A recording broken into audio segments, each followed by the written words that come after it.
अस्सलाम वालेकुम व्यूअर्स, उम्मीद है आप सब लोग खैरियत से होंगे। व्यूअर्स एएसएफ कॉर्पोरल और एएसएफ एएसआई की जो सीट्स हैं, असिस्टेंट सब इंस्पेक्टर की सीट्स, ये एएसएफ हेडक्वार्टर कब अनाउंस करेगा। आज की हमारी इस वीडियो में हम ये डिस्कस करेंगे। साथ ही साथ और बड़ी बड़ी डेवलपमेंट्स को भी इस वीडियो के अंदर डिस्कस किया जाएगा। साथ ही साथ will touch the eligibility criteria as well. हम एलिजिबिलिटी क्राइटेरिया कॉर्पोरल का और एएसआई दोनों का देखेंगे और साथ ही साथ आपको ये भी बताएंगे कि आप तैयारी कैसे कर सकते हैं। हम एक्सपेक्ट कर रहे हैं कि महीने के अंदर अंदर सीट्स आ जाएंगी। आगे मैं आपसे डिस्कस करूंगा और शेयर करूंगा झंग का एक नोटिफिकेशन जो पिछले दिनों आया था, जो बहुत बड़ा नोटिफिकेशन है। तो अभी मैं आपके साथ वो भी डिस्कस करूंगा, लेकिन उससे पहले मैं आपको बताता चलूं, तैयारी अगर आपने करनी है, महीने के अंदर अंदर सीट्स आने वाली हैं, तो आपकी स्क्रीन पे नीचे हमारा नंबर रन हो रहा है 031070258557। हमें इस नंबर पे कांटेक्ट करके 500 रुपीज के अंदर आप हमसे नोट्स भी ले सकते हैं। साथ ही साथ हमारी पेड ग्रुप चैट का हिस्सा बन सकते हैं, जहां पर हम आपके साथ वक्तन फवक्तन अपडेट शेयर करते हैं ताकि आपकी तैयारी और अच्छे से हो जाए। पहले मैं आपको नोटिफिकेशन दिखाता चलूं। फोर्सेस के अंदर सिविल आर्म्ड फोर्सेस हो गई, आपकी आर्म्ड फोर्सेस हो गई, इसके लिए वजारत दाखिला ने 1 ग्रेड से लेकर 16वें ग्रेड तक की 16,000 आसामियां जो खाली थी, उनकी इजाजत दे दी है कि अब आप इन आसामियों पे भर्तियों का आगाज कर सकते हैं। वजारत खजाना ने भी इसके अंदर पूरी अपनी फेवर दी है डिपार्टमेंट्स को। और साथ ही साथ यहाँ पे अब डिपार्टमेंट्स की भर्तियों का आगाज कर देंगे। इसका मतलब है कि महीने के अंदर अंदर एफआईए की भर्तियां, एएसएफ की भर्तियां और बहुत से डिपार्टमेंट्स की भर्तियों का आगाज हो जाएगा। तो आप तैयार हो जाएं, अपनी तैयारी पकड़ लें। एक सीट के अगेंस्ट ना जाने कितने कैंडिडेट्स इम्तिहान दे रहे होते हैं। तो आपने अगर अपनी तैयारी को मुकम्मल करना है, नंबर हमारा स्क्रीन पर शो हो रहा है। एएसएफ कॉर्पोरल और एएसएफ एएसआई दोनों की तैयारियां हम आपको कराते हैं। स्क्रीन के नीचे हमारा नंबर रन हो रहा है 031070258557। इसी के साथ वीडियो का आगाज करते हैं। सबसे पहले एएसएफ एएसए की सीट्स की बात करते हैं। पे स्केल 11 की सीट्स होती हैं। ये एएसएफ हेडक्वार्टर इन सीट्स को अनाउंस करता है। जब आपकी डेट आती है तो आपका सबसे पहले फिजिकल होता है। फिजिकल के बाद आपका आईक्यू का और रिटन का टेस्ट होता है। हम आपको मुकम्मल आईक्यू, जिसके अंदर आपका verbal, non verbal, logical analysis वगैरह सब आपको प्रोवाइड किया जाता है। साथ ही साथ आपको बाकी रिटन का मटेरियल भी प्रोवाइड किया जाता है ताकि आपकी तैयारी अच्छे से हो। उसके बाद on the basis of these test, इन टेस्ट की बेसिस पर आपकी एक फाइनल मेरिट लिस्ट बनेगी। आपको रेकमेंड किया जाएगा क्वालिफाइड कैंडिडेट्स को। उसके बाद डिजर्विंग कैंडिडेट्स की सिलेक्शन की जो अप्रूवल है वो एएसएफ डायरेक्टर जनरल देंगे। और उसके बाद आपको बताता चलूं कि इस सीट के लिए लड़के और लड़कियां दोनों अप्लाई कर सकते हैं। आइए अब एएसएफ एएसआई की सीट्स के सिलेक्शन क्राइटेरिया को चेक करते हैं। आपकी तालीम एफए एफएससी या इक्विवेलेंट होनी चाहिए। इसका मतलब यह है कि आपकी तालीम 12 साल तालीम आपकी मुकम्मल होनी चाहिए, चाहे वो एफए हो या चाहे वो एफएससी हो।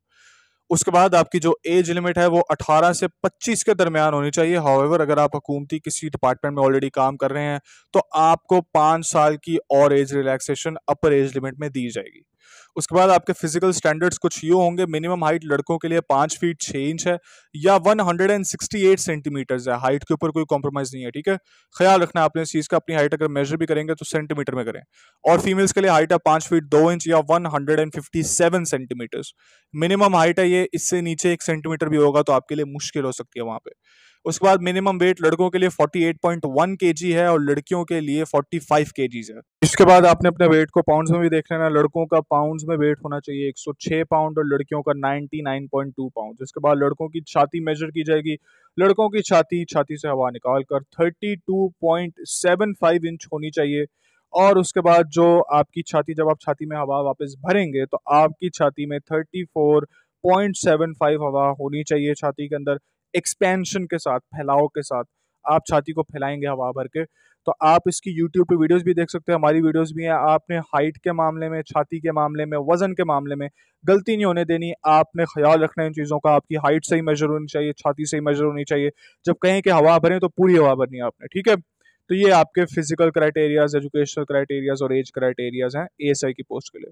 मूविंग ओवर, अगर आप अभी देखें तो आपकी स्क्रीन के ऊपर अब कॉर्पोरल की डिटेल्स शो हो रही हैं। बीपीएस 7 की सीट है ये। उसी तरह आपका हेडक्वार्टर एएसएफ अनाउंस करेगा इस सीट्स को।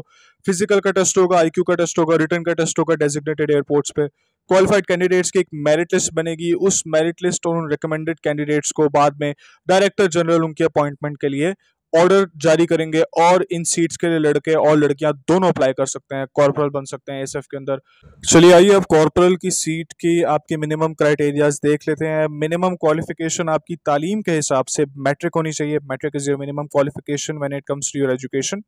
उसके बाद आपकी जो एज लिमिट है वो 18 से 25 होनी चाहिए, सेम एज एएसआई की सीट के लिए। लेकिन इसके अंदर वही आपके पास गुंजाइश है, अगर आप हुकूमत के किसी डिपार्टमेंट में ऑलरेडी काम कर रहे हैं तो आपको 5 साल की रियायत दी जाएगी अपर एज लिमिट के अंदर।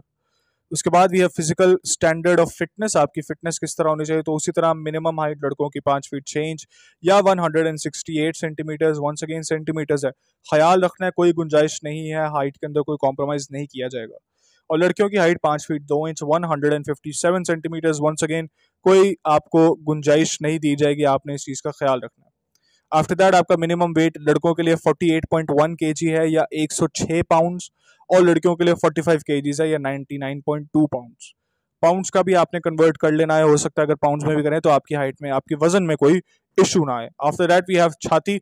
लड़कों की छाती को मेजर किया जाता है, आपकी छाती लड़कों की 32.75 इंचेस होनी चाहिए हवा छाती से निकाल के, और 34.75 इंचेस होनी चाहिए छाती में एक्सपेंशन के साथ। जब आपको कहा जाए कि हवा वापस भरें, तो आप जब आपकी छाती फैले तो आपकी छाती 34.75 इंचेस तक फैलनी चाहिए। और आपने इस चीज़ का ख्याल भी रखना है कि आपको जब कुछ किसी भी चीज़ की इंस्ट्रक्शन दी जाए, जैसे सीधे खड़े हुए या अपनी छाती में हवा भरें, तो आपने उनको सही से फॉलो करना है। आपने पूरा सीधा खड़ा होना है, गर्दन को ज़्यादा झुकाना नहीं, कमर सीधी रखना है आपने। उसी के साथ साथ आपने जब आपका छाती चेक की जा रही होगी तो आपने छाती के वक्त भी आपने सही से एक्सपैंड करनी है। आपने कॉम्प्रोमाइज़ नहीं होने देना कहीं पर अपने साथ, ताकि आपका मेरिट लिस्ट के अंदर भी जब फिजिकल स्टैंडर्ड्स में देखा जाए तो आप लोअर एंड पे फॉल ना करें। आपके क्वालिफिकेशन सही होनी चाहिए स्टैंडर्ड, फिजिकल स्टैंडर्ड के हिसाब से। इसी के साथ कैंडिडेट्स का हमसे एक सवाल भी रहता है कि सर मेरी आईसाइट थोड़ी वीक है, मेरे जो आंखें हैं 1 नंबर 2 नंबर दूर की या नज़दीक की ख़राब है, तो क्या मैं अप्लाई कर सकता हूँ? क्या कोई इशू तो नहीं होगा? तो बिल्कुल भी नहीं होगा इशू। आपकी नज़र 6/6 विद और विदाउट ग्लासेस होनी चाहिए। उसके अलावा पोस्टिंग से मुतल्लिक सवाल किया जाता है, तो जनाब आपकी पोस्टिंग हुआ करेगी किसी भी एयरपोर्ट के अंदर जो आपको डेजिग्नेट किया जाएगा पाकिस्तान के अंदर, और कोशिश ये की जाएगी कि आपका डोमिसाइल के सबसे करीब तरीन एयरपोर्ट में आपकी पोस्टिंग की जाए। हाँ, अलबत्ता अगर ऐसे नहीं भी होता तो अच्छी जगह होगी, आप एक अच्छी नौकरी कर रहे होंगे, आपके पास एक अच्छी पे होगी, डिपार्टमेंट आपको सपोर्ट करता है, प्रोफेशनल डिपार्टमेंट है, और आपको इस डिपार्टमेंट में रहने के पर्क्स भी काफ़ी ज़्यादा हैं। इसी के साथ बहुत शुक्रिया हमारा वीडियो देखने का, हमारे साथ बने रहने का। चैनल को सब्सक्राइब कीजिए, वीडियो को लाइक कीजिए, और हमें ज़रूर कॉन्टैक्ट करिए अपनी तैयारी को मुकम्मल करने के लिए। ₹500 के अंदर हम आपकी मुकम्मल तैयारी करा देते हैं। इसी के साथ बहुत शुक्रिया वीडियो देखने का। अल्लाह हाफ़िज़।